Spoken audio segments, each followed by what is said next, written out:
नमस्कार. भारतीय रूढी परंपरा आणि त्यांच्या पाठचं शास्त्रीय कारण समजून घेण्याच्या या सिरीजमध्ये आपणा सर्वांचं स्वागत आहे. आज आपण बोलणार आहोत नमस्कार ह्या क्रियेबद्दल. आपल्या परंपरेमध्ये कोणीही भेटल्यानंतर किंवा कोणीही वयस्कर मोठं भेटल्यानंतर त्यांना नमस्कार करण्याची पद्धत आहे. कोणीही नव्याने भेटलं, कोणीही जुनं कोणीतरी पुन्हा एकदा भेटलं की आपण त्यांना नमस्कार ही क्रिया करून ग्रीट करतो.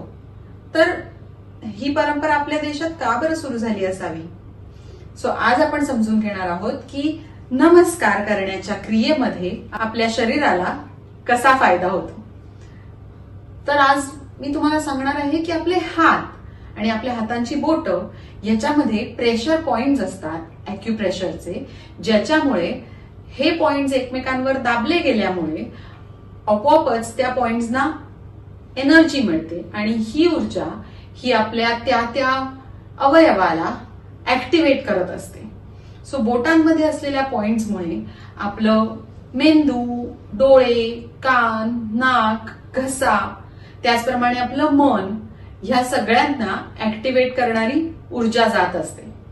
हे सगळे पॉइंट्स आपल्या बोटांमध्ये असताना जेव्हा आपल्याला शरीरामध्ये काही त्रास होतो किंवा ताण तणाव जाणवतो तेव्हा नमस्कार ही क्रिया केल्यामुळे हा सगळा ताण कमी होऊ शकतो.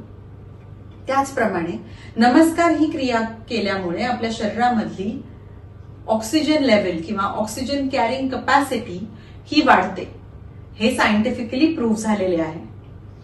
त्याचप्रमाणे नमस्कार ही क्रिया दुसऱ्यांना मान देणे, त्यांना त्यांच्यासमोर नमन करणे आणि त्यांना चांगल्या मनाने स्वीकारणे हे सुद्धा संबोधित करते.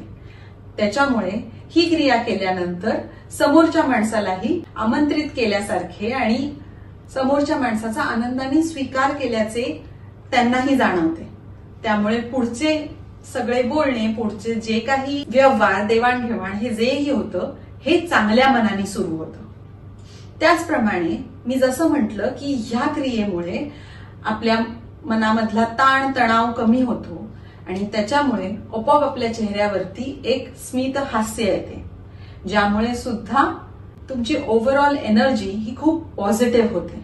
हात एकमेकांना एकत्र जोडणे, डोळे बंद करणे, मान खाली घालून आपण जेव्हा नमस्कार करतो ह्याला अंजली मुद्रा असं म्हटलं जातं. आणि ह्या मुद्रेमुळे आपल्या शरीरामध्ये अनेक अवयवांना खूप छान ऍक्टिव्हेशन मिळतं. ही मुद्रा ही योग मुद्रा आहे आणि ज्याच्यामुळे आपल्या शरीरामध्ये योगाचा जो उपयोग होतो तोच ह्या मुद्रेमुळे होतो. त्याचप्रमाणे आपण जेव्हा कोणातरी नवीन व्यक्तीला भेटतो तेव्हा नमस्कार ही क्रिया केल्यामुळे आपण त्यांच्याशी हात मिळवणं किंवा त्यांना मिठी मारणं हे अवॉइड करतो आणि त्यामुळे आपण वेगवेगळ्या नवीन स्पर्शांचं इम्प्रेशन हे आपल्या शरीरावरती, आपल्या शरीराच्या स्मरणशक्तीवरती घेणं टाळू शकतो. आपण जेव्हा हात मिळवतो किंवा मिठी मारतो तेव्हा त्यात खूप एनर्जी एक्सचेंज किंवा ऊर्जा एक्सचेंज होते आणि नेहमीच हे एनर्जी एक्सचेंज हे तुमच्यासाठी चांगलं असतं असं नाही. काही वेळा निगेटिव्ह एनर्जी ही तुमच्या एनर्जीमध्ये मिक्स होते आणि ज्याचा शरीरावरती वाईट परिणाम होऊ शकतो. काही जणांना भेटल्यावर नाही का आपल्याला असं वाटत की खूप थकल्यासारखं वाटतंय किंवा इथून आता लवकर घरी परत जायचंय किंवा इथे अनकम्फर्टेबल वाटतंय. हा सगळा परिणाम हा त्या जागेच्या किंवा त्या व्यक्तीच्या ऊर्जेचा असतो. आपण जेव्हा त्यांना हात मिळवतो किंवा मिठी मारतो तेव्हा आपण ही ऊर्जा आपल्या शरीरामध्ये ऍब्झॉर्ब करत असतो.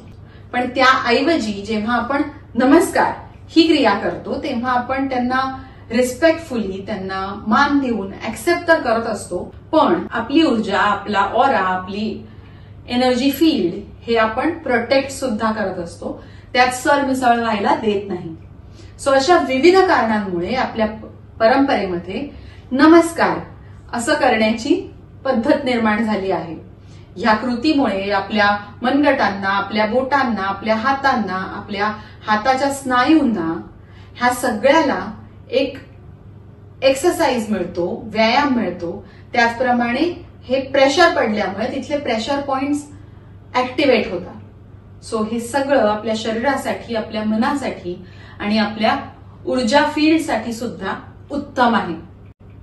त्यामुळे ह्यापुढे कोणालाही स्ट्रेंजरला, अनोळखी व्यक्तीला भेटल्यानंतर तरी ऍटलिस्ट त्यांना हात मिळवणं किंवा मिठी मारण्याऐवजी नमस्कार करण्याची पद्धत सुरू करा, आणि ज्यामुळे तुम्ही तुमच्या शरीराला, तुमच्या मनाला जास्त ऍक्टिव्ह ठेवू शकाल. पुढच्या आठवड्यात पुन्हा भेटूया एका वेगळ्या भारतीय रूढी परंपरेबद्दल जाणून घेण्यासाठी. तोपर्यंत काळजी घ्या. धन्यवाद.